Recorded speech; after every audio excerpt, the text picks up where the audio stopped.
Wow, I reached very far, and that went nowhere. We will see if that gets edited out or not. See most you on the flip side, most likely. This is Bearly Furcasting, featuring Taebyn and Injured Nerves audio production.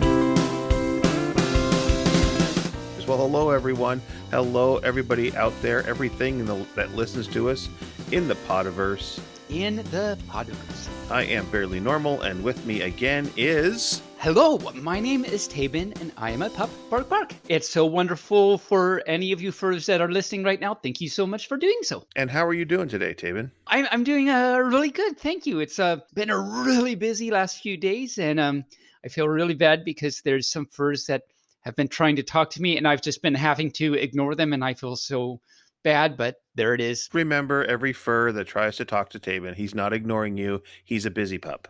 It turned, so, yes. He will get to you eventually. Eventually, which is Spanish for in the end. Really?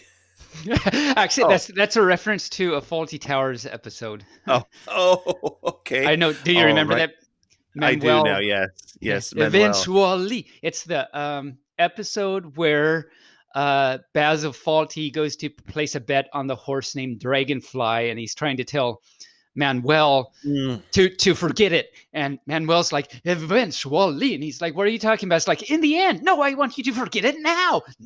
And it's just really great. Anyway, I really recommend that episode for any fur that hasn't seen Fawlty Towers yet. Eventually. What? Eventually. Taebyn, I have a question for you. You do? I see in our show notes there's a thing called egg timer. I don't know what that means. Oh, yes, the egg timer. So last week, I don't remember if it was during the recording or after the recording, I mentioned something about working out on the egg timer. Yeah, okay, yeah. So it's not that exciting of a story, but everyone does wonder what I mean when I say I was on the egg timer. Once upon a time, my husband, he was, working out at the gym a lot. I mean, he still likes to work out, but working out at the gym a lot. One of his favorite things to use was the elliptical. I could not, for whatever reason, for the life of my fluff, remember the word elliptical. So when I was trying to refer to it at some point when I was going to ask him, did you work on and I couldn't remember the name. So egg timer, again, it's the egg timer you like, right? And he was like, no, but okay. And so now I work out on the egg timer. In fact, if you go to my YouTube, I have a video somewhere down there of this pup working out on, I have an egg timer at home. And so you can see a video of this pup working out on the egg timer, actually. That explains it. You have strange names for things. I've been told that before. Yes, you do. I am a strange name for things. You are. Well, Taebyn is a strange name. I will give it that. So the other thing I see in our show notes are a bit of trivia. Is that something that you put in there? That is something I put in there. I'm just sneaking up. Okay. I have a bit of trivia. So it turns out that, the Philippines and Filipino and all that stuff, it's spelled different ways to refer to different things. So one way it's spelled is with a PH and the other is with an F. And you might have seen it spelled both ways. Do you happen to know why it's spelled two different ways, Barely? I believe it refers to two different countries. It actually refers to the same country. Okay. This uncertainty in the spelling is due to the intertwined history of three languages: Spanish, English, and Filipino, spelled with an F. Filipino. Okay. The country we call the Philippines, PH, today is a collection of about 7,100 islands in Southeast Asia, that was once a colony of the Spanish Empire. Nobody expects a Spanish Inquisition. Isn't that exciting and wonderful? Okay. This is not building to a joke. This is actually true. I swear. Okay.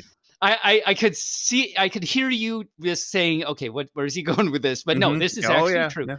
Okay. When the Spaniards arrived in the early 1500s, there was no single nation united under one name, but rather many autonomous chiefdoms, each with its own name and leader. The Spaniards called various parts of the archipelago by various names, such as Newcastle, the Spanish East Indies, St. Lazarus, and others. But eventually they settled on one name for all the islands, Las Islas Filipinas, spelled with an F. Okay. The name was given to honor their Prince Philippe, Philip, who eventually became King Philippe II.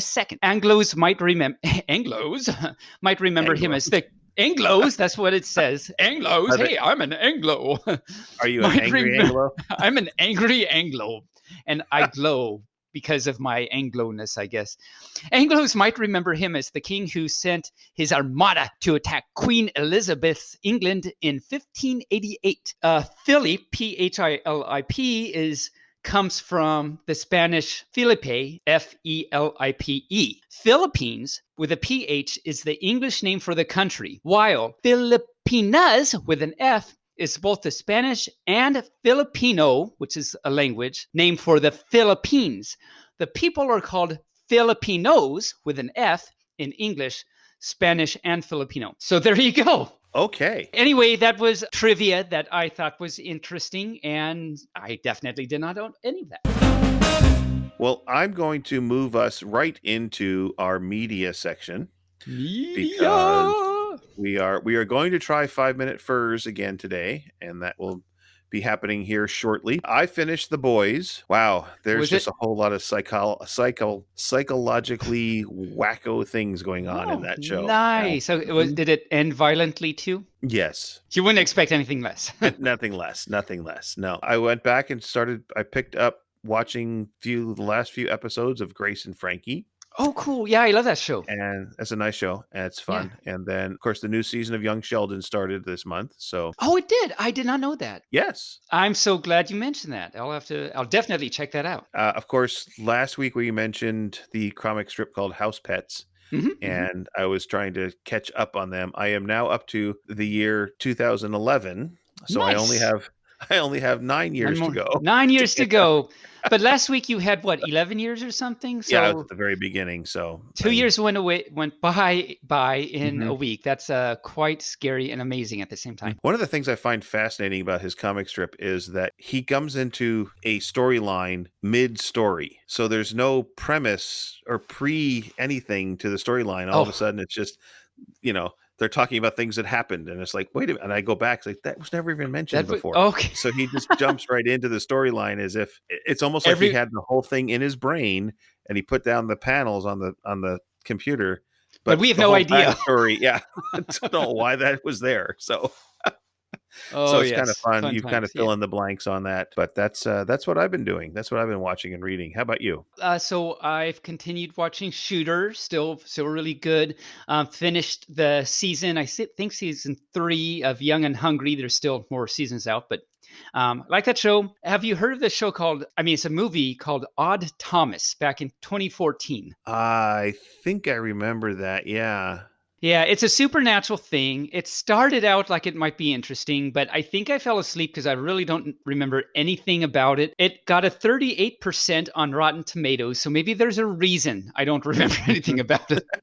I remember the name, and I thought when it came on, I thought, that might be a fun thing to watch, but I don't think I ever watched it. Yeah, it does look like it should be a fun thing, and it does have some good reviews, but overall, it turned out to be not that exciting. But I do have some exciting they're media items because it's kind of in the news stuff, but it's not furries.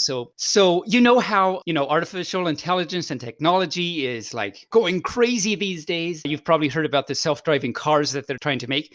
Well, I read in the news just the other day that they did it. Forget where, but some company actually did it. They got a self-driving car. It didn't go far, but they programmed a route for it to go and went out on a highway. I don't know if it went out the freeway or not, but it did stuff. It stopped at lights and it came back, and it was all great. The only not bad, I won't say. The only problem spot thing that happened was the poor car was so stressed out at the end because he had a hard drive.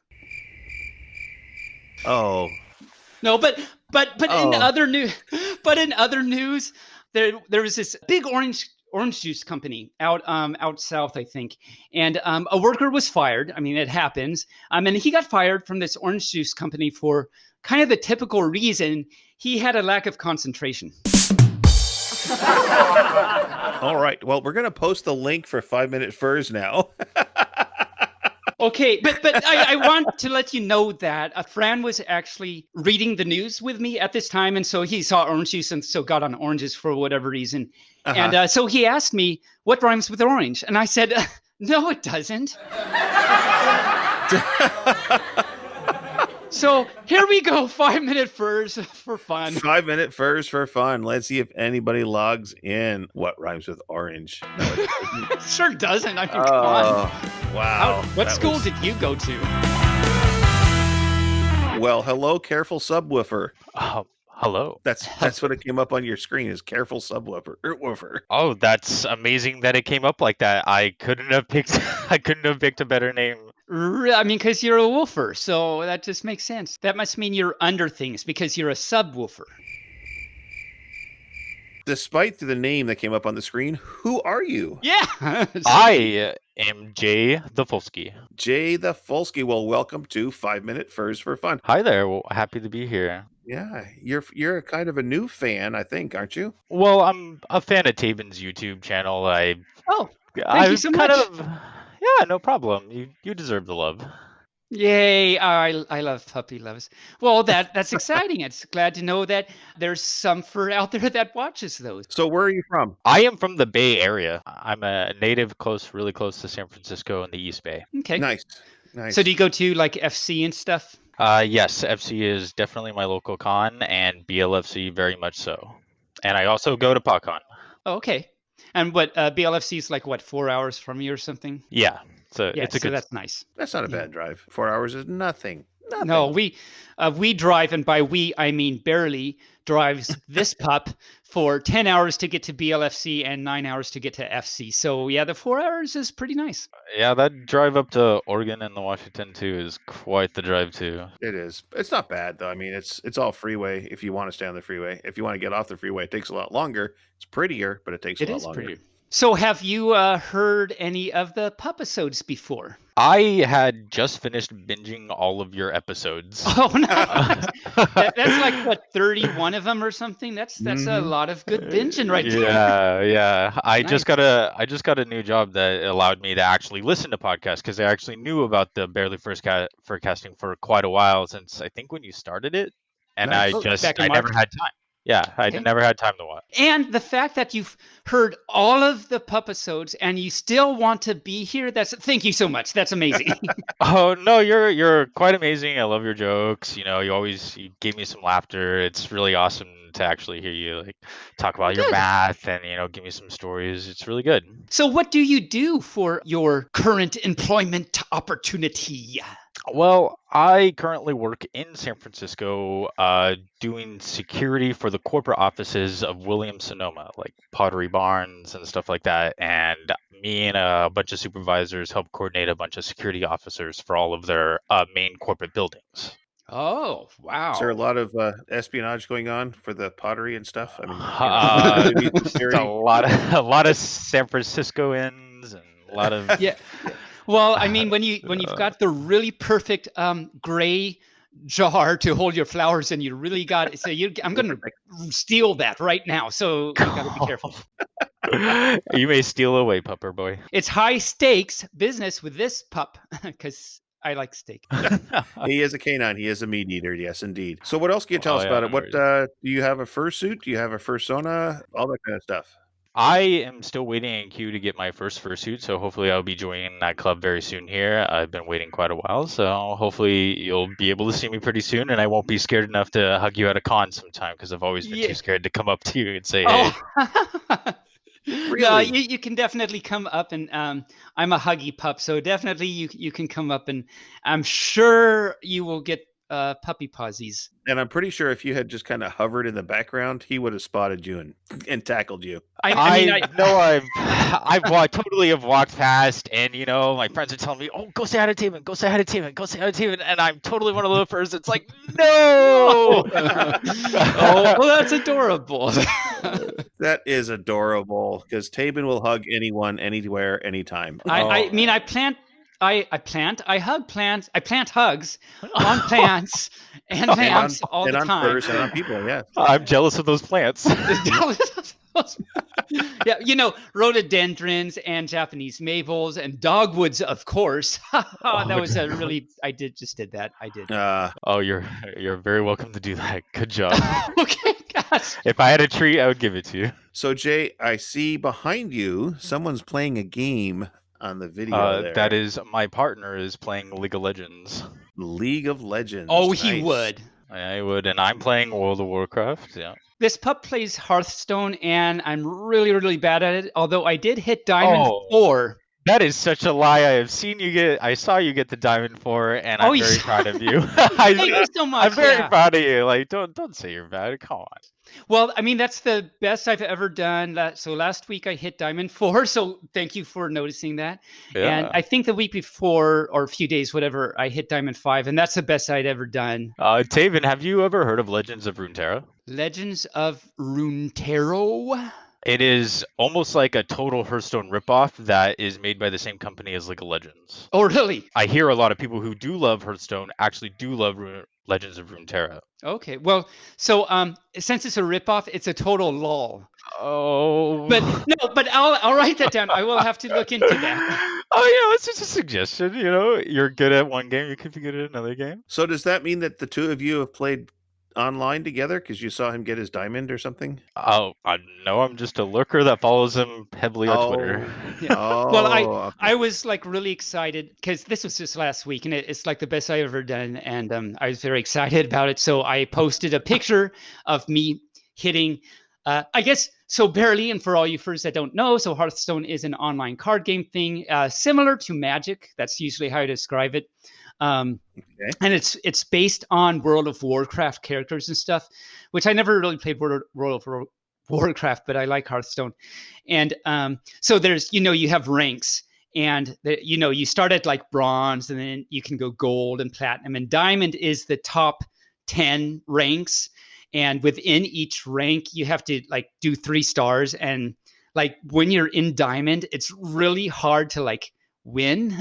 And so hitting Diamond 4 is just like, I'm so proud of myself anyway. No, like reaching diamond in any of those games is quite the feat of strength for sure. So I am, high pause. High pausies, yes, all around. definitely. Okay, well, that brings us to the end of our 5 minutes, and we'll let you get back to World of Warcraft. I almost said World of Winecraft, which is a totally different thing. It's a totally different thing, but you could probably do both at the same time. But I guess you would not do as well as the night went on. Oh no, you definitely do better sometimes, or sometimes better. Yeah, have to try that then. Yeah. Well, thanks so much for jumping on and getting on. And again, thank you so much. Shout out to you for following me. Listening. That means like a lot and stuff. And so hopefully at a con someday, I will make sure to hug you. Yeah, I will make a point, and I'll say hi to you too, Bearly. Don't you worry. Okay, thank you. All right, we love you, Bearly. Right. Bearly, you're great. You're great. All right, thank you so much. All right, well, thanks a lot. We'll talk to you another time. Yep, no problem. Bye-bye, Jay. Bye-bye. Wow, that was exciting. Somebody came on for that's the first time in like 5 weeks, I think. I think so. They came on, and they weren't just some. I remember, I forget who it was. There was some fur that came on, and they didn't know anything about you. They didn't know anything about me. They hadn't seen any of my videos, hadn't heard of the podcast before, and someone just told him to come into the chat, and so we came on and said like, "Hi, where am I?" Yeah, I remember that was the Strobes episode, because I remember us saying, talking about Strobes and how he was going to be on the show later, and he was like, "Oh, Sensei noticed me and all that." Anyway, it is time now to get to our guest. Our guest is Marissa Sittin from Sittin Kitten Studios. Sittin Kitten Meow. Well, joining us today is Marissa. Do you like to go by Marissa? Is that how you go by, or? That's my real name. You can refer to me as Sittin Kitten or as my fursona Yuubae. Yuubae. Yeah. Well, Yuubae. we are sitting with all three of them today. Yeah. And if we really wanted to buy you, we know where to go onto Yuubae. Yeah, Yuubae.com. Yuubae.com. All right. Shipping is always free. We are here with Yuubae of Sittin Kitten Studios, and we're going to chat with her today about various fursuiting and fursuit making and all sorts of stuff inside the fur world. And it's wonderful to meet you, Miss Kitty. Hello. It's nice to meet you guys too. Yeah. So you came to us via one of our associate editors, Rain. You made his fursuit. Yes, I did. And he was very excited when I promoted him to Talent Scout. And the first person he came up with was you. He's like, I need to get her on our show. It's like, okay. So here you are. So here you are. Yeah, that was very sweet of him. And I heard that it was his birthday recently, so happy birthday, Rain. Yes. Happy It recent was. birthday, Rain. We Yeah. wag for the birthday coon. The birthday coon. So tell us a little bit about your fandom involvement. How did you get started here in this thing called the furry fandom? So it goes back a couple years, more than a couple years. In about 5th grade, which was about 12 years ago. So more than a couple, right? More than a couple of years, yeah. Yeah. My friend introduced me to this book series, and I'm sure that you guys might have heard of this before, Warrior Cats. Mm. It's a I lot have of heard of, yes. Yeah, a lot of other furs that I've talked to as well has joined the fandom through this outlet. So I started reading Warrior Cats in about 5th grade. I loved the series. I still love the series. I have about 50 of the books up on my bookshelf right now. Yeah, there are a lot of them out there. And so when you're a kid, you're like, let's go on the internet and look up, things that I like. Mhm. I go on YouTube, I look up Warrior Cats, and there are just a bunch of different people that are animating scenes from the movies. Hmm. And I thought that was really cool. And there was this one particular animator called Blue Kyo Kitty, who was also a furry. They had their own fursona and whatnot. And I was like, wow, this person has a dog that represents them. I want to do that too. So I made my own little character. And his name was like Jackalberry Blue or something like that. That was my first fursona. So Aw, that's a cute little name. yeah, It's a very furry name right there. it definitely is. I actually had a fursona before I knew what a furry was. Nice. Yeah. So that's basically how it came to be. And I think that's like if you have a fursona before you know what what furries or anything like that, you're stuck. I mean, there is no like deciding now. It's like, oh, I'm in Yeah, you're in for life. for life. Yep. Definitely. So that was your first fursona. And what about these days? Do you still hang on to the past, or have you moved on to greener and other colors of fluff, as it were? Well, there were a couple of times where I changed my fursona. Jackalberry Blue was obviously a jackal. Then I moved to a fox named Lydia. And then after that, it was my current fursona, Yuubae, who was a four-eyed dragon. Oh, wow. Wow. Scary. A four-eyed purple dragon. And I have a Oh. couple of different OCs. A cat named Sweeney. There's one named Razzleberry, which is it represents like my first fursona, Jackalberry, in a way. I'm not sure what species they are. I'm still trying to figure that out, but yeah, Nice. that's all my characters so far. It's always good to have a lifelong project and puzzle. Like, okay, what is this that I have here? True. Razzleberries were a candy when I was a child, and you can see by my video that I'm a gray muzz. So that they were they were a while ago. Razzleberry. Razzleberries. And snozberry. Who's ever heard of a snozberry? The snozberries taste like snozberries. It's true. Someone had to say it. Yeah, yep. So you, of course, make fursuits. I do. And so first of all, so Sittin Kitten Studios, where did the name come from? I mean, cause I'm actually surprised because I would have thought that like you would have said, oh, well, my fursona and my first fursona were kitties. And but that's not the case at all. So I'm actually a little surprised. Yeah, it actually comes from my last name. My full name is Marissa Sitton, Sitton. And I was like, all right, well, I have to incorporate like me somehow. And Sitton rhymes with kitten. Mm-hmm. And so that was it. And when you get tired of standing, you be sitting. So it just makes sense. I've heard that joke many a time. I figured you had. I'm not. Wow, I'm scoring 1,000 right now. Is there a Mr. Sittin? There is not. Well, my father. Well, yes. But- Okay. Well, great. There is. That's wonderful to know. I'm not even gonna. I was gonna make a bad joke. He was going to make a bad joke, but we're going to stop him right now. So, where is Sittin Kitten Studios located? It is located about 20 minutes outside of Atlanta, Georgia. Oh wow. Okay. I thought you were going to say California or Bay Area for some reason. It just seems like a Bay Area thing, but no, you caught this pup by surprise. Nope, East Coast. All the way over there. How long has Sittin Kitten Studios been there? Well, I started making fursuits professionally in 2018, so Oh, we've been okay. a thing for about 2 years now. Cool, Wow. cool. Is it just you, or do you have a staff? It's just me. Sometimes my partner will help me whenever, I don't know, I make something wrong. They're really good at ripping seams. Okay. Besides that, it's all just me. I Oh, see. wow. Yeah, that's A lot of work. that is a lot of work. Okay, so that spawned some questions now. I wag. That's not a question, that's just kind of a statement. A good statement. It's a very good, important statement to know that we're all on the same page, that I wag.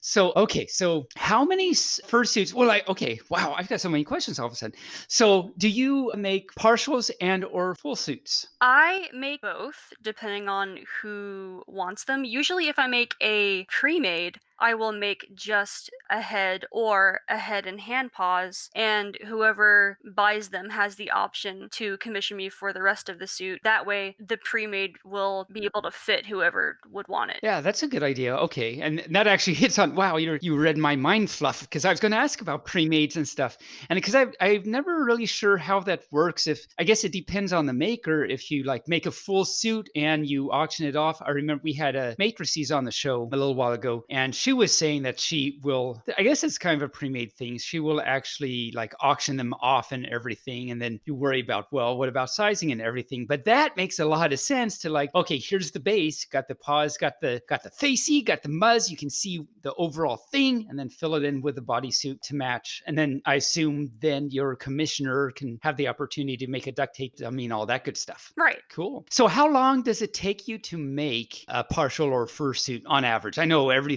project's different, but like on average, what would you say? On average, well, there's like a scale, right? Heads go for about like a week if I'm working pretty hard. Partials, maybe 2.5 weeks. And if you're talking a full digigrade suit, that could take about a month or so. Yeah. Well, right. I mean, Hmm. that's just you just working away. So do you, when you're on like a big project like that, do you get up at like, okay, 9 o'clock, I'm going to get up and have my breakfast. Then at 10, I'm going to start working until like 4, or do you kind of do it in little spurts, or how does that work for you? I've sort of slumped into like pandemic hours, right? Oh, I usually don't wake up until like 12. okay. Uh-oh.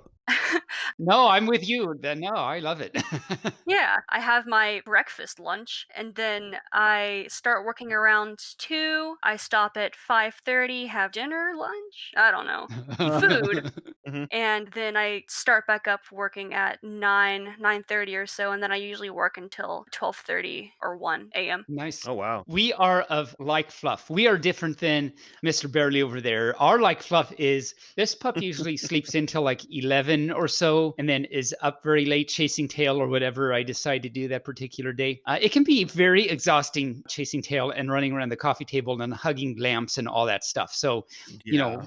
Yeah, sometimes it takes a Lisi, you know this. So sometimes of course. I'm up very late, and so puppy sleeps in. But then Mr. Bearly over there, he gets up at like, I can't even believe it. I guess people do this, but how early do you typically I get get up? up at 5:15. Wow. Yeah. But I have a full-time job other than podcasting, so something's got to pay the bills. So I guess. Understandable. yeah, I work from home, so it's okay. So I get up 5:15 and I try to be at my desk working by 6:30. Like a normal thing. Yeah. Yeah, but then that gives me the afternoon and the evening to do what I want, so I'm Yeah. not tied up to them. So it's everybody's got their own little schedule. We got there. It's a little schedule. It's not a big Yeah, schedule. it's a little It's a schedule. little schedule. So how many fursuits have you made? So you've been doing this since 2018. Yeah. Yeah. Right? And so that means that's 2 years, 2.5 years now. How many have you made? Well, I've been making fursuits since I was 16, but most of those are, just my personal suits. Okay. Counting those, I think I'm coming up to around if we're talking just heads, around the 40 range, 45, I wow. believe. Okay. Last time I checked. That's a pretty good amount. Yeah, as for full suits, I think 7-ish. I do. How's a full suit an ish? I gave him half the suit. He's good. Yeah. Yeah, there are Ish. half suits. Yeah, that's true. Well, I mean, depending on the fur, that's how it could be an itch. An That's ish, true. yes. Not a. Okay, I stopped. Actually, I don't stop. Taven, But Taven. hi.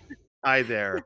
So, do you have a species that you like to create the most, or is it just whatever people want, or do you specialize in like kitties or doggies or raccoons? The easiest for me is definitely cats and dogs. It's what Okay. most people want. I do also enjoy making dragons because, my suit's a dragon. One species that I really enjoyed making recently was a snake. Oh, Wow. really? Yeah. Like a full suit snake, or It was just a head, but it made me wonder what a full snake suit would look like. yeah, Right? I have Yeah. not seen one. Hmm. Another project for you. So first you're going to figure out what that species was for that persona that you have, and then you're going to figure out how to make a full suit snake. Yeah, if I feel like it would look more like a gecko at that point. I would think so, yeah. Yeah, Yeah, I don't know. no, that's right. No, right. Unless they had no front paws, I guess, just tucked in. Maybe they're good at Kinda slithering. I don't know. like slither and just like scuffle their feet, have the whole thing scooped down and behind them. It's just a fursuit head and then a tube. Yeah, And then it's exactly. so. Yeah. How did that? So I mean, that was of course a new thing for you, and I haven't seen much of that. How did that turn out? It turned out pretty good. I actually didn't use fur at all. I used a cloth called Minky. Hmm. It's pretty soft. I just bought, the colors that corresponded with it and used the same methods I used with fur, but with that cloth, and it worked out pretty good. Nice. That's always nice when it works out pretty good, I must say. Yeah. How much do you charge for a commission? So my base prices, this usually means just like a two-colored character, no complicated markings or whatever. Mhm. For a head, it starts at $450. Okay. Hmm. Now you're making me think. Uh-oh. Uh-oh. The partials get a little bit fuzzy in my brain. I do have a website that has all the prices listed and whatnot. Mhm. But plantigrade full suits are around $1,100, and digigrade fursuits are around $1,400, I believe. That's not Oh, that's bad. not That's bad not at bad. all. No, That's really good actually prices. pretty good. Yeah, nice. I try to keep my prices low. That's where I assume I get most of my customers is because of my low prices. Mhm. Yeah, Mhm. but you have good quality too. I was looking at your website, and you've got some cute kitties and other things there too, and very colorful. Oh, thank you. Which reminds me, I wanted to ask, do you have a lot of, or some, or whatever, commissioners that allow you to have artistic freedom? And if so, do you like going more colorful? And is that how most of or a lot of your suits seems to be very colorful and vibrant? Yeah, that's a really good question. I don't believe that I've had any artistic liberty suits so far. The ones that I usually make are like pre-mades. No one really asks me to make them. But yeah, I think I tend to go more colorful. Although whenever I do make pre-mades, I usually just use the fur that I already have, which comes from my previous customers. So Hmm. it's sort of like a feedback loop. Oh, But yeah, okay, yeah, no. in general, yeah, I would say that I prefer more colorful suits, yes. And it shows. Yeah. Do you ship worldwide or just within the US, or have you had anyone even ask you international? I used to just ship within the continental US, but there are 2 suits in Australia and 1 suit in Great Britain right now. Cool. Oh, wow. Cool. Yeah. That's very exciting. Brandon, are those more recent then? The 2 in Australia, the first one, I think I shipped it off about a year ago, but the other 2 are pretty recent, yes. Okay, cool. Nice. And before we forget, of course, we should, since we're on the subject, what is a good way to find your website and find your work and to commission you and all that good stuff? So I'm mostly active on Twitter. That's at Sittin_Kitten. You can find my website linked in my bio, and that's the easiest way to see all my updates, all my prices, and whatnot. Cool. That's spelled what? SITTINKITTEN? Yes, that is it. Okay, good, good. So we can find you and your illustrious, wonderful work. So you've actually done a lot of good work over the past few years. That's actually, I think, a lot of suits to make heads and whatnot. Oh, and also, what about individual like pawsies and tails and things? If maybe some fur needed like a replacement or something, do you do individual commissions just for individual parts, and or do you refurbish or do repairs? I think this would be useful information for all our furs out there that might like to know their choices and availabilities. Yes, I do actually do singles, as I call them. If you scroll down to the bottom of the pricing tab of my website, you can see individual prices for paws and tails and whatnot. I didn't do refurbs before, but I did get someone who contacted me and was like, hey, I got this head. I was scammed. It looks awful. Can you fix it for me? And I was like, oh, sure. And I fixed the head up. It turned out pretty well. Nice. And from that point forward, I do accept refurbs. I haven't exactly figured out the pricing range for that quite yet, but I Yeah. will soon. Yeah, I mean that's how do you take and I mean that's pretty great if you can take something that was already created and it's a mess and now you have to fix it. You can't like just start from scratch. So that's great. And definitely I can see the pricing on that. How do you even figure that out? I don't even know. Your third puzzle of the day. Look at all this homework we're giving you. Yeah, I looked around online. It seems that most makers charge hourly, but Okay. I'm not sure what my rate Would would be. be I'm still trying to okay. figure that out. Cool. Yeah. Cool. So your style, is it more what would you describe your style as? It's definitely more cartoony. Nice. Okay. Yeah. I also like the look of semi-realistic and realistic suits. I just have not figured out how to do any of that stuff yet. I mean that's gotta be in like another dimension, right? Yeah, exactly. And I assume that you can draw, since you probably have to draw out what these things look like. Yeah. So Yeah. it would be a very talented fursuit maker that didn't know how to draw.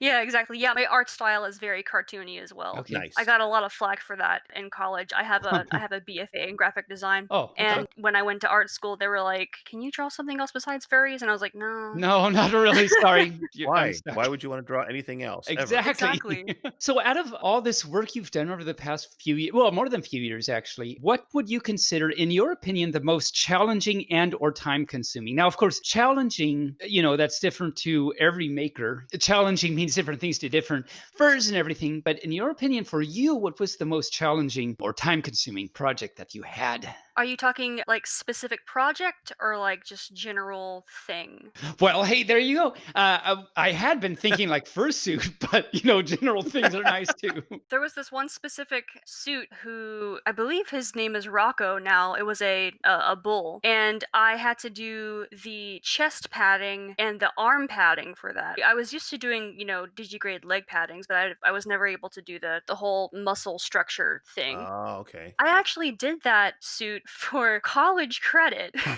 Ooh, Wow. nice. Yeah, because there was this thing called independent study that you can sign up for, and it was basically like, hey, do anything you want. Okay. You'll get college credit for it. Cool. Like the syllabus, that's all the syllabus is. It doesn't say time or day or instructor or anything. It just says, hey, do anything you want. And that's it.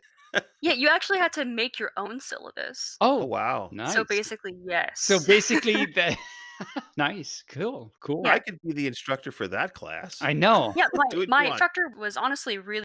She supervised me through the whole thing, taught me how to like shape the muscle structure and everything. She was very helpful with that. So yeah, Good. Hmm. So you Wow. actually learned a lot from it. I really did. Yes. How long did it take to do it? About a month, Oh, wow. month and a half, I think, because of I had to learn how to do all the extra stuff. Oh yeah, definitely. Cool. Do you incorporate any of the techniques you learned into your making these days? I guess it depends on the project, but does it come up? It really does depend on the project. I haven't gotten any muscle suit commissions since then, but I would be very happy to take on another one. It was pretty fun. Yeah, good, good. Especially since it came out great the first time. That just kind of motivates you to want to do it some more. Definitely. Have you seen that suit out in the wild at all? There's actually a little bit of a story about that. Oh, story time love with story. Kitten. Yeah, I'll try to make it as short as possible because it was this whole fiasco. Uh-oh. Fiasco. So I put I called it the Minotaur up for sale on the dealer's den. Some guy in California bid on it immediately, like an hour after I put it up. He paid it off. I sent it over to him. It was great. It made it there fine. As soon as it got there, I saw it back up for sale on the dealer's den for about $500 more than what he paid for it. This sounds like a Hmm. scam type thing. So it didn't sell for that amount. So what he did is that he put it back up for sale for the amount that he did pay for it. And someone bid on it and won. And the guy's like, well, never mind. I don't want to sell it anymore. What? Okay. Okay. And oh, sorry, go on. We were just saying, okay, 1, 2, 3. Wow. Whatever. Yeah. Okay, that works too. That's not what I had in mind, but okay. Yeah. So okay. the person that won the bid has a pretty big following on Twitter. And so she basically posted about it, was like, this is BS. What should I do? And so she got in contact with Dealer's Den. Their policy is basically like, you're going to have to give this to the person because I won the bid. And the guy in California basically blew up. Like, he was throwing a fit. He was just like threatening to destroy the suit and everything. It was crazy. He was going to like burn it and whatever. I shouldn't make any references to the recent presidential campaign, but that comes to mind when you say that, actually. Yes, right. I mean, I'm Temper not a tantrums, political yeah. pop, so Yeah. maybe I don't know what I'm talking about, but we'll just leave it at that. I do agree. Yeah. But long story short, the person that won the bid finally got the suit. It was a little bit torn up, but they are also a maker and they fixed it up just fine. And now they have the suit. It's in better hands now. Well, that's good. Much better pauses, definitely. That sounds kind of strange that that person would do that, but hey, stranger things have happened with different things. Yeah. So. True. No, I'm glad that worked out okay. Quite a journey that happened. Yes, it was crazy. So, do you go to a lot of cons at all, or do you stay at home and just watch them from afar? I go to cons whenever I can. Obviously, not this year. Obviously not. Yeah. Yeah, I've been to FWA. I've been going since 2016, I believe. Well, that's right by you. Yeah, great. Yeah. Yeah. Yeah. And I've been to Anthrocon once. Nice. Nice. Which year did you go to AC? 2019. The year after. I've only been to AC once also, and I went 2018. It is really fun. Yeah, it's huge. Lots of exercise. I think I walked we tracked it or 29 and a half miles over the course of just within the hotel. It was, How do you have like a Fitbit? How do you know this? we had something like that. I didn't have it, but my husband that was with me had it on his phone or something. I don't know. Anyway, Makes sense. Yeah. I didn't count all my posy steps. It's like I would missed a lot of the con if I spent the whole time counting my steps. Even when I go with Taebyn to FC down in California and over to BLFC and BLFC, because I know I have an Apple Watch and that tracks all my steps and stuff. And at BLFC, the last time we went, I think we walked about 25 miles Yeah. on the weekend. Wow. It's Yeah. amazing how much walking you do at these cons. But do you go as a fursuiter or do you have a booth at the dealer's den when you go to cons? I have actually never rented a booth at any convention. It's always been my dream to, Oh. but I've just never been able to remember to do it in time Oh, or okay. Mm.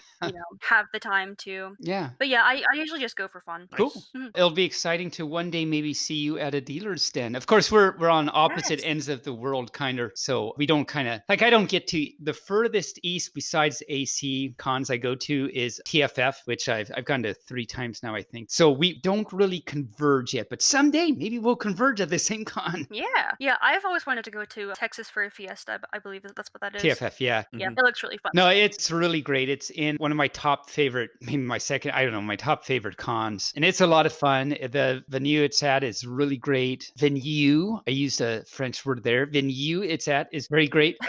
It's just a lot of fun, a lot of good people, and well organized. My husband says one of his favorite things about it is it's just really well organized, and it just makes for a much better, con experience for everyone. So anyway, there's my plug for This interview brought to you by TFF. yeah, apparently. And I didn't know you were on the board, Taebyn. I didn't know. apparently- I had no idea. well, Path Hyena, previous con chair of TFF, is going to be on the show Yeah. soon. So I guess I subconsciously figured I had to start now with a promotion. I have no idea what's going on right now. So what's your favorite con out of the ones you've been to? Which particular year, or would you say? That's honestly so hard to choose Mhm. because I really enjoyed Anthrocon the year that I went, but also FWA is close to home, so I would have to say that that's my favorite con. Yeah. Mhm. I don't know. I would say FWA 2019. They're all great. They are all great. Yeah. And the local cons always have, no matter how they are, really, the local cons always have a special place in your heart just because it's like home, really. So definitely. Funny thing is, I don't go to our local con. My first con experience was FC down in San Jose with Taebyn. And so now that's always going to be since it was my very first, that's always going to be my favorite because it was my very first con. So Yeah. I've never made it up to our local con here in Portland. Don't know why. Oh, no, I do know why, because it's always on Memorial Day weekend. And that's a weekend that I have planned things That's in right. perpetuity that I can't get out of. In perpetuity. Say that word again. Inwity. And, Kitty over there would appreciate that because perpetuity. It's a very good pun. a I good don't pun, know yeah. if I would agree with the word good there, but it was a pun. So I'll just appreciate was that you a said pun. that. It was a It was pun. Yes. a pun. Yes, Yeah. it was a pun. Was- Absolutely. Thanks, Taebyn. You made a pun, and we'll just leave it at that. So, Kitty, with all the stuff that you've done in the fandom, you've been in the fandom quite a while, and now you're really involved with the fursuit making, which makes you kind of involved in other great aspects, and you've been to cons, and you're an artist and all that great stuff. How has the fandom helped you? I mean, we all have different ways that the fandom has helped us. It's a big family and community and everything. So for you, how has it helped you? It's helped me out in a lot of ways, to be honest. It's how I make my living. Straight there you go. How I'm, able to survive in this world. Before I started making full time, I used to work at a grocery store, a very green grocery store, and I did not enjoy it whatsoever. I have huge social anxiety. I used to have panic attacks every time I went in, and I had started making before that point, before I started working there, and this was back when I was living with my parents. My dad was like, "Hey, if you can make 5 more heads and sell them, you can quit your job." And I'm like, Nice. "Okay, I can totally do that." You didn't have to think about it overnight or anything. It was just like, yeah, Immediately, I was like, "Okay, I'm definitely going to be doing this." I am okay with this. In between going to college, working, and all that stuff, I was making these heads as quickly as I can, which is not like the best idea because they weren't like the best quality. But I made them, and my dad was like, "Okay, you can quit your job now. You can start doing this instead." And that's Wow, when it all that's started. cool. And so this is your full-time job now. It is. That's really cool. It's very nice to see somebody with a full-time job doing something they absolutely love and very creative. I applaud you for that. Thank you. I do love it a lot. And barely read my I was just going to say the same thing, that it's always great to like just be passionate about something, and also that's what you do. So that's wonderful. I'm very grateful for this. Yes. Yeah. Nice. And of course, I mean, you kind of alluded it to it before. It's like it's just in the environment we're in right now. It's kind of like a really great thing to do. Yeah, you don't have to go outside. Yep. You Nope. can you can order everything to your house. Mhm. Never have to leave. It's great. Yeah. So essentially, you're making very elaborate face masks. Basically, that's what it is. Yes. So you're You also could get COVID money for that. see Yeah, exactly.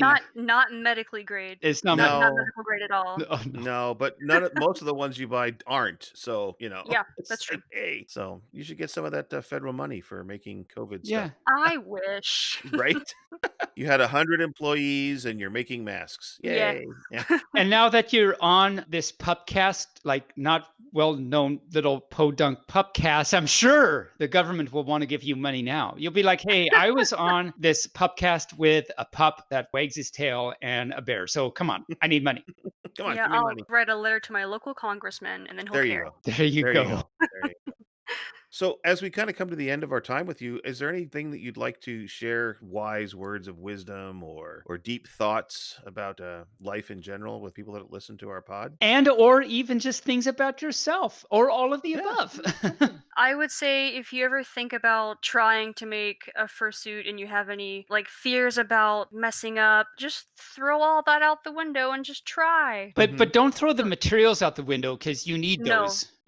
Not a very good idea, not at all. Yeah. But yeah, just start is the only way that you can, move forward is to just start. Yeah, that's true. Yeah, That's true. I think it was barely. You'll remember the quote better than I can, but wasn't it Matrices that said completion is better than perfection? Yes. Yeah. That's Yeah. very So just important, yes. do it. You got to start Just somewhere. finish Just it. Just do it. finish it. Yeah. Yeah. Just- and it's Because if not. you have an entire room full of half-finished projects, what good is that? Exactly. If someone asks you how many suits have you completed, you said, "Well, I guess none," even though you have all this fluff all over the place. I believe that no piece of art is ever completed, just abandoned. Right. Ah, there you And go. Right. Oh, that's someday, there comes Yeah. a time where you just have to put it down and say, "I'm done." No, I like that. I like that. And then the abandonment isn't like it's not a final thing, because when you start your next project, in a way, that's like you continuing. I mean, you're still learning. It's not the exact same project, but you're still learning, applying what you've learned in your techniques and going on another journey, which is that project. So you never completely abandon. It's just a temporary abandonment. That's very true. Yeah. So, of all the suits you made, one final question: of all the suits you've made, would you consider any one of them in the fandom as a famous fursuit? I mean, like you see them all over the place, or big, huge followings, or something along that line. That's a really good question. There was someone named Spade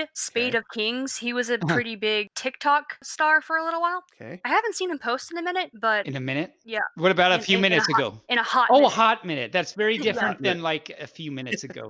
Got it. Got it. A pretty steamy minute. It was- Yeah. Ooh, steamy. Good. But yeah, that's what I would say Okay. is Spade of Kings. Spade of Kings. And what was he? I believe that he was a canine of sorts. Whenever I make pre-mates, I just kind of make them and don't think Mhm. about the species until the person buys them. But I believe that Ah. he was a canine. Cool. That is Cool. pretty cool, because you're not just focusing on, okay, I gotta make this a kitty, I gotta make this a snake, I gotta make this a whatever. It's just like, okay, I'm gonna be creative make something, whatever happens, see if anyone likes it, and then we'll go from there. Wait, I take it back. He was a Hellcat. A Hellcat. That's what he Okay. was. He- Yes. he was- that's- a little Wow. cat with horns. This is Ah. actually important because that is different than a canine. Very different. Yeah, I'm sorry. Very different. Yes. Cool. All right. Cool. We'll have to look him up then. Nice. Yeah. Well, Sittin Kitten, Wait, say that again like you just did that again. Yuubae. Sittin Kitten and Yuubae. Well, thank you very much for coming on our show. We enjoyed having you. It's always nice to talk to. I'm going to have to say it because you've only been doing this for a few years, and so I think it's amazing that somebody that you're coming along and doing this in just a short period of time. Now, even though we know you were a furry before you knew you were a furry, That's but you're quite the youngster coming into the fandom here, You which are. is nice to see. Yeah. Thank you. I mean, I appreciate as we've that. said, we've had matrices. I don't know if you know Temperance on the show, and they've been doing this 7 years. But you've got some really great stuff for being only a few years in. So shout out to any for that's listening. Shout out to Sittin Kitten. Check out her stuff. She's got really great prices. Obviously, I actually didn't realize how good your prices were until you said those. So yeah, those are pretty good. Throw her some work.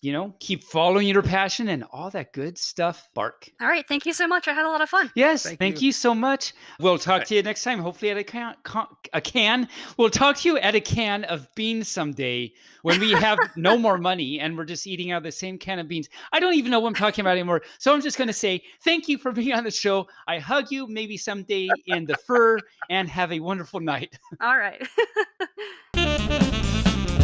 So 2 years she's been doing that. That's kind of cool. She's new Yeah. to the scene, I think. Yeah, definitely 2 years. Well, she did a little bit before she started, but yeah, for doing what she's done for only 2 years, she does some really great work. And, it's quite a process to perfect this. So she's done really great for what she's done. And she's doing it full time. After 2 years doing it full time, After 2 years doing it full time, that's amazing. that's pretty great. And Yeah, no, that's pretty great. for her prices the way they are, and she can knock one out in a month. So Yeah. that's amazing too. That is, of course, it's only her, so she's got to focus just on hers. She doesn't have people to help her, except for what she say her partner can rip the scene. So if she needs When she help does it ripping wrong, things up, she gets some help. But other than that, yeah, if it's just her a month, that's pretty good. That is Yeah. pretty good. I mean, based on talking to Temperance and matrices, they say it takes anywhere from 6 to 12 weeks to do a full. Yeah. So So she's got some. she's got some skills if she can She's whip got one out in a skills. month. I mean, she must have some shortcuts that she figured out. Which Yeah.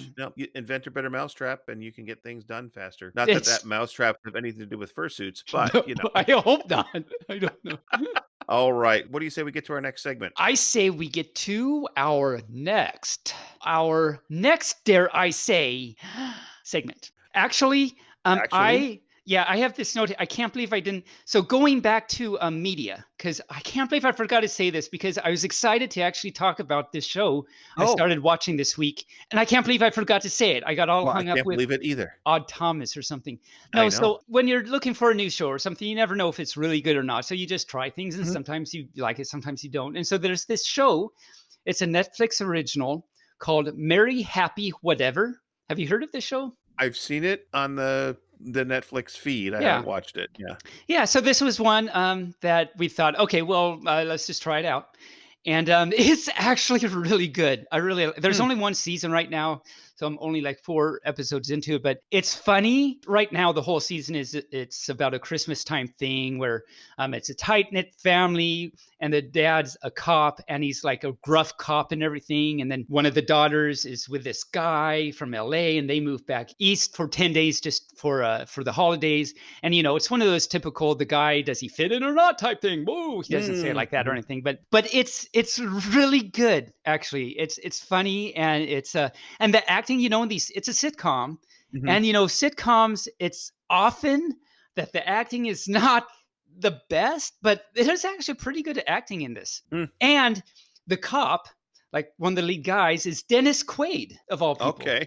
All right. And so I went to look up he's been in so many things actually, and he does a great job in this role playing a gruff cop.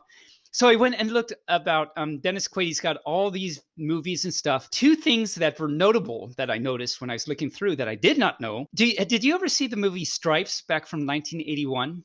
Oh yes, love that movie. Yeah, love that movie. So great. Apparently he was an extra in the graduation ceremony in the movie, and he's uncredited, so you wouldn't even know he was in the movie. But I found this out. Huh. And also, definitely did not know he played the voice of Grandpa Redbeard in Square Bob's SquarePants back in 2009. Okay, cool. So shout out to the shows. Shout out to Dennis. I can't believe I forgot to say all that before. But anyway, okay, moving right along. So that brings us up to Furries in the News. Furries in what am I going to do this time? I don't know. The news. I don't know.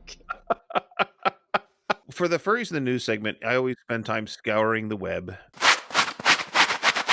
One of the things that we talked about with Sittin Kitten, you mentioned something called the Dealer's Den. I thought when you mentioned that in the interview that you were talking about a dealer's den at a con. Which I did, but she was talking about the website. And I didn't realize that either until later. And I was like, oh, because we asked her if she's ever been to the dealer's den at cons, and she says she's never has. But then she was talking about being in the dealer's den, and I was it's like that is something's wrong. Something here. Yeah. So I found the dealer's den online. Okay. It is a dealer's den. They sell everything that you would find at a furry con dealer's den. It's thedealersden.com. And then as I was searching for that, of course, you come to the dealer's den, and the first thing that pops up is a banner for a furry dating site. All of a sudden, I have so many thoughts in so many different directions about that. Yes, it's called furrymate.com. Of course it is. I mean, what else would it be called? And it's been around since 2011. Oh, really? So 9 years. It's been around a while, yeah. Well, this is good to know. So for all you furs that have been saying, there's no way for me to meet another fur or anything. There's no dating sites. Like, it turns out there is. Turns out there is. Yeah. And has been around for 9 years. And then a banner ad on their website was a streaming service out of Switzerland called Furry.fm, which is all music and radio shows hosted by furries for furries. Oh, cool.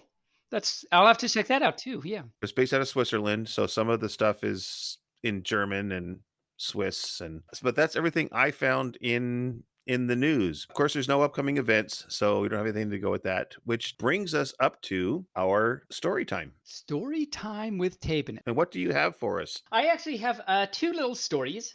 Okay. I would like to read you Spot's Christmas.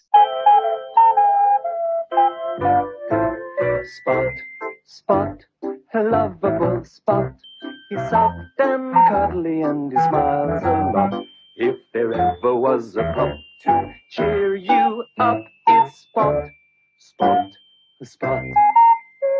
So Spot's Christmas by Eric Hill. Christmas is coming! There's a bunch of, there's an alligator and a monkey and Spot sings carols. The next day, Spot helps Dad decorate the tree. Spot is standing there putting up a little star on the tree, and it's adorable, and he's an adorable little pup. Then Spot helps Mom make a Christmas cake and some cookies, and Spot's happily making some cookies or something. I don't really know. It's just on the next page, he's eating the cookies that he just made. This is a riveting tale. Spot hangs up his stocking on Christmas Eve and leaves milk and cookies for Santa Claus. And so there he is putting milk and cookies for Santa Claus, or in this case, Santa Paws.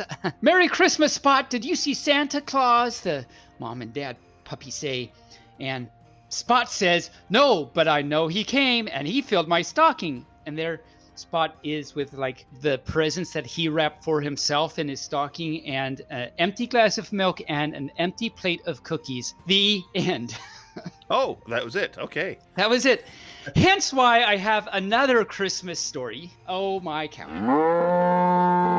So this one, it's from Sesame Street, and it's called Have Yourself a Furry Little Christmas. Of course. Of course. And on the front is Elmo with Christmas lights. Grover comes into Elmo's house and says, "Greetings, Elmo! I have brought the Christmas stocking for the holiday celebration." Apparently that's what Grover sounds like. It's very similar. I think I'm doing a good job. And Elmo says, "Oh, thank you, Grover! It's beginning to look a lot like Christmas around here. Everyone is making something for the party. Can Grover help Elmo collect everything?" And that was a very bad Elmo impression. Very bad. "Certainly. We shall put it all in my trusty Santa sack. Just call me Santa Grover. Off we go." And then, oh wow, there's a lot going on. There's like a lot of things, people and things on this page. Cookie Monster says, oh no, first it's this thing. I don't even know what this is. It's this yellow thing with a purple and yellow bow in her hair. I don't even know. And she says, we made paper garlands for the tree. I guess that's how I don't even know who she is, but that's how she sounds. And Cookie Monster says, and they taste so delicious too. Do you want a taste? That does not sound like Cookie Monster, but he had a growth spurt, and now that's how he sounds. And then Grover says, we will save some then for the tree, Cookie Monster. And then Ernie's there, and he says, how does Ernie sound? He goes, we got some silver bell. It's gay Ernie, apparently. And, well, he does live with Bert, and Bert says, jingle bells. I don't. And Grover is down there. This will be terrific when we sing our Christmas carols. He said, wow, I'm getting a workout with this story. And yes, and then, yes, you are. Yes, you can see that. And Elmo says, oh yeah, how does Elmo go? Elmo goes, he goes, look over, it's snowing. And then who is that? That's a big pink thing coming in the door. So he's panting, Elmo, Grover, look what I made for the top of the tree. So it's the molester comes in for Christmas, apparently. And molester? I don't know. And Elmo says, we have everything we need for our celebration, but Elmo thinks there's something else that's very important. What is it? And Grover says, a policeman? A policeman? I don't know that. He needs a place because of the molester that broke. Yes. Got that. And Grover says, perhaps some elves huff huff and a few reindeer huff puff. Oh, everyone's together, including some new bears that showed up. Where did you come from? They're breaking in, I guess, along with the molester. And Elmo says, no, Elmo, no, remember. No, I also say, no, what am I talking about? Now Elmo knows. Elmo was trying to remember the most important part of Christmas is sharing it with the people you love. And then a bunch of people say at the same time, including the bears. So I don't know how all four bears sound like together, but they sound like, it will be a white Christmas is how they sound. And then Ernie's going, silver bells, silver bells. And then Bert is on with his jingle bells, jingle bells. All of a sudden his voice changed. And then all of them are saying at the same time, have yourself a furry little Christmas. Everybody, the end. That was quite the story. That was a journey. Oh my, any fur that's listening, you have no idea how much of a journey that was for me right now. He's panting. I can see the fur. It's true, right? Okay, so I'm going to spin the wheel. I'm going to spin the wheel of trivia. Here we go. Please do. And the category is literature. Literature. Let's see if the puppy logic can get Taebyn through this time. Pup. What American cartoonist is best known for the Doonesbury comic strip? I actually know this one, but I forget. So I'm going to say Gary Thompson. And the answer is Gary Trudeau. Trudeau, that's right. Okay, I should have worked a little more harder to use puppy logic on that one. Yes. But I was close. And the category is geography. Geography. And phi is a Greek letter for that didn't know. What is the English term for the country Republik Österreich?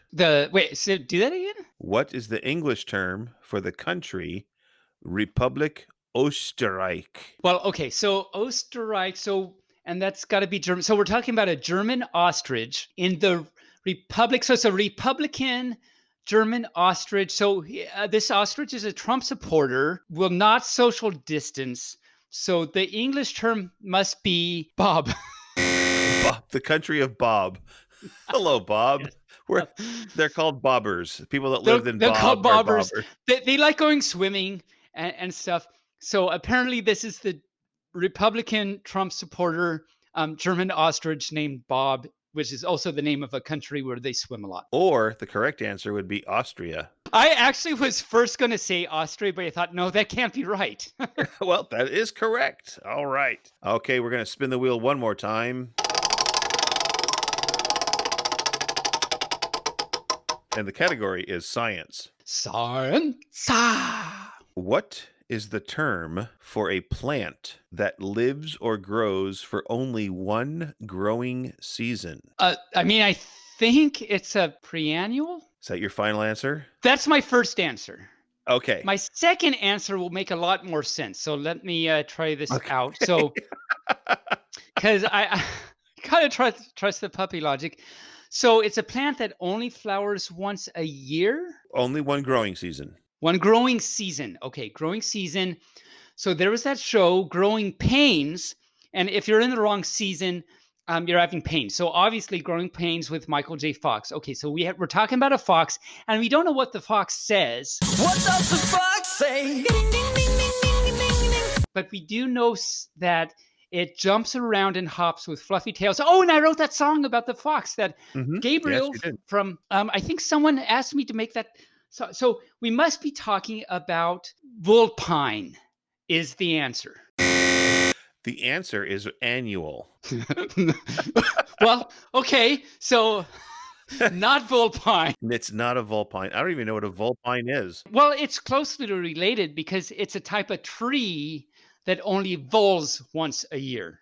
A vulpine. A vulpine. It's a German. It's from Austria from the first question. For it's the a first, vulpine. see, it all comes back together. I did this at total purpose. I totally. Okay. No, I didn't. I'll admit. All right. Let's get one more question under our belt. Spinning the wheel. Wheel of fluff.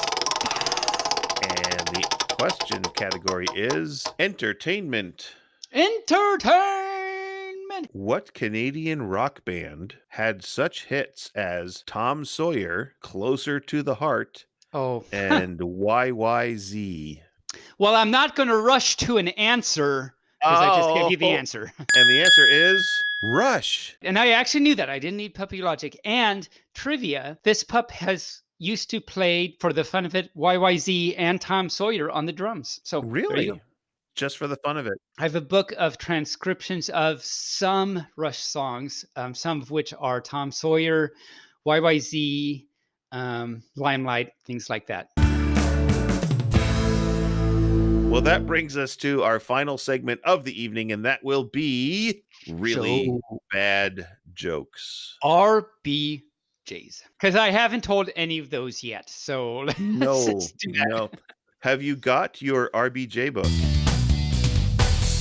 I do. Let me turn to the next page. What's your first joke? So it turns out that two moving van men. Oh, and I should say for any fur that hasn't heard this particular segment of the pupcast, I have this buck. I have this deer sitting by me. This buck.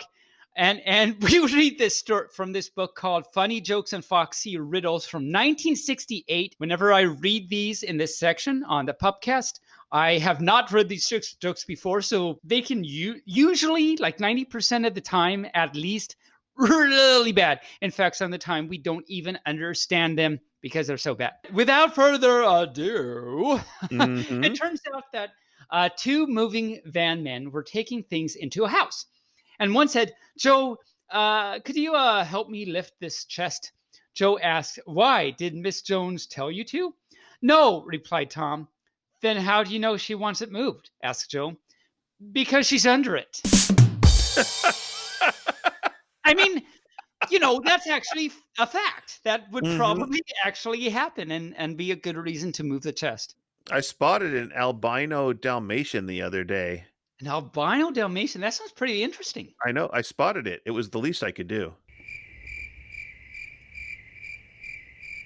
Oh my cow. So there's this brother and sister. They're hanging out, doing the thing, eating chocolate, going down to the soda jerker shop. So we're back in the 70s now. We've raced ahead a few years. Further back than the 70s. Further back. That was 50s. The 50s, yeah. Okay, so we're like in the past from when this was written, we're hanging Yes. out at this soda jerker shop, and their brother says, "What are you doing, sis?" And apparently, while she's eating her Rocky Road, she says, "Writing a letter to my cousin." And the Okay. brother, and then she's very talented, you see. Yes. And the brother says, "Why are you writing so slowly?" And the sister says, "Well, he can't read very fast." Taebyn, Yes. do you know what a waterbed is? It's this fun. I think it's this fun thing that my puppy lays around on, and my tail wags, and I go whoosh, whoosh, whoosh. As far as I know, but is there something else? It's essentially a bed, a big bag that you fill with water that you Right. Yeah. sleep Yeah. on. I don't know if they're very popular anymore. I don't know if people has anymore. But anyway, but if you had one, do you know how you would make it more bouncy? No, that's an interesting question. I bet lots of technology involved. How would you make it more bouncy? Oh, you just add spring water. Get some Evian, you'll be okay. Yeah, a little bit of avian. This is spring water. It makes it bouncy. Oh, you're That ties amazing. back to last week's joke about the springs and the watches. That's right. It does. We're all, and actually, as you say that, I think a few weeks ago there was something about a spotted cheetah or something. So I think Yeah. we're all on the same page. We're kind of Mhm. transgressing into a new level where everything's coming together, and Oh, that no. is scary. What's even more scary, Bill was at his restaurant having his the waitress brought him his soup for his dinner. And so he got it, and waitress went away. So he starts eating it, but he's like, something's wrong here. And he calls the waitress back over and says, "Sorry, Miss Waitress, thank you for bringing my soup, but I've discovered something wrong with it. I want to know, what is this fly doing in my soup?" And the waitress says, "Looks like the backstroke." But I knew see, even before I started, I actually knew you would know what I was going to say. And that same customer later on got another bowl of soup and Oh, called the yeah? waitress over and said, "There's still a fly in my soup." She Oh. says, "I know. Our chef used to be a tailor."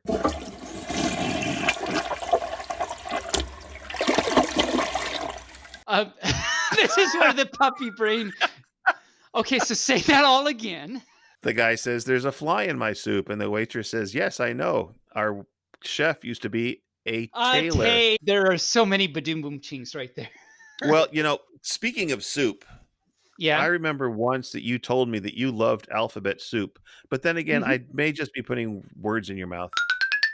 That reminds me of Yes, when we were talking about salt just now, which we weren't.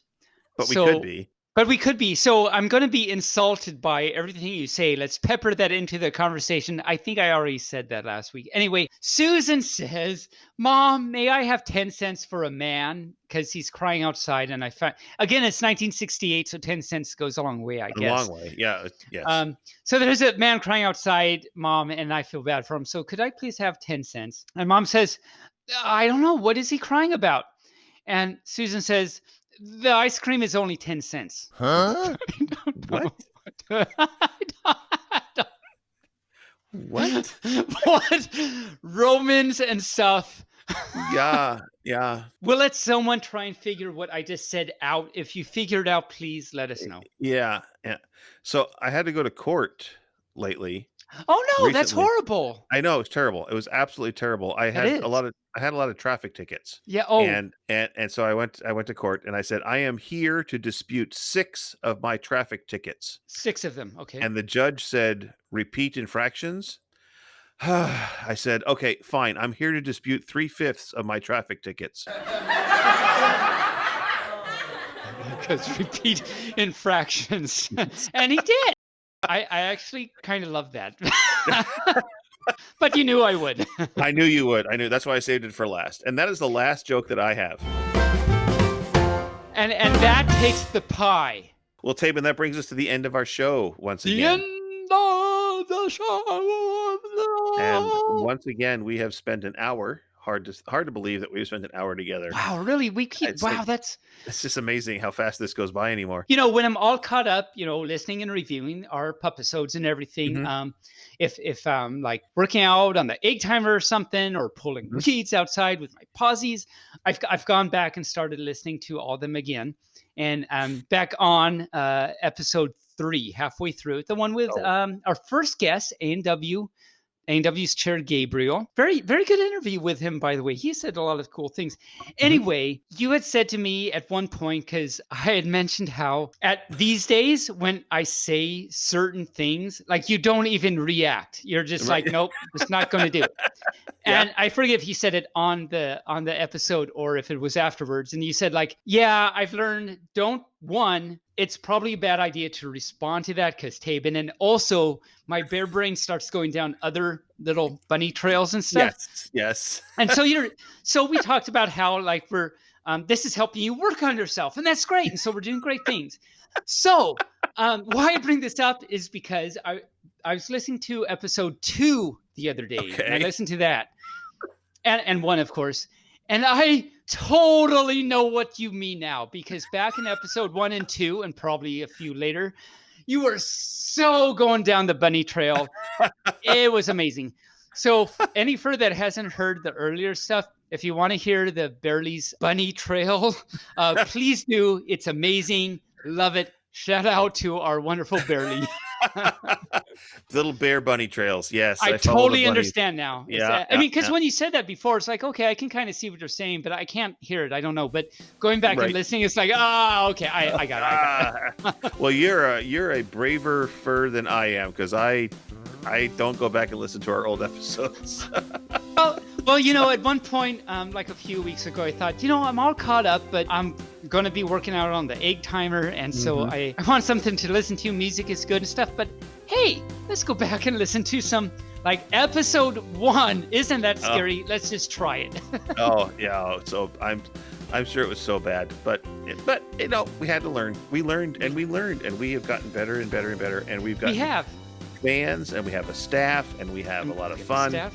And it's amazing, and we have followers that come on our show because they want to. And it's amazing. We love being part of you and helping you out and entertaining you, and that's what we're here for, and we love it. That's right. So, if you'd like to help support the show, you can do so at ko-fi.com. If you'd like to send us a letter, again, I keep asking for people to send us messages, and nobody ever does, but, Maybe they're like Jay, and they're like just scared or something. I don't know. I don't know. It's like, just send us a letter. Send us anything. Yeah, I'm asking. We're on Twitter. We're on Telegram. We're on Facebook. We're on WikiFur. We're on Fur Flaya? Life. We're on Flaya. Flaya? No. Or how do you pronounce it? Flayra. Flayra. Yeah, Flayra. Not Flaya. Fillet the fish. We're on all of those places.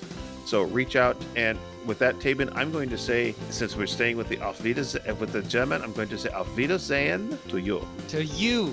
And I'm going to try and not so I guess I am actually, because remember last time we talked about how you knew I was going to do this. I can see it in your face. You knew exactly what was going to happen. So I'm going to do it. Okay. Okay, here we go. So last week we talked about how we've been noticing my sign-offs. This is a perfect example. Going longer and longer and longer, and eventually it'll get to the point where like Bearly says, "Hi Taebyn, how you doing?" And I start signing off, and an hour and a half later, that's the end of the show. Thank you. No one else got to talk because I was saying bye the whole time. So I'm gonna try and keep it short, much too late, and say thank you all. Thank you all you furs if you're listening. If you've seen either of our YouTubes and enjoy it, we're really glad you do, because that means a lot to us. We want to entertain. We want to be part of the community still. We want to be with you. We love you. And thank you so much. And we hug. And hopefully we'll see you at a con again someday. And other than that, okay, I'm going to stop. Love you all. Bark, bark. Wake, wake.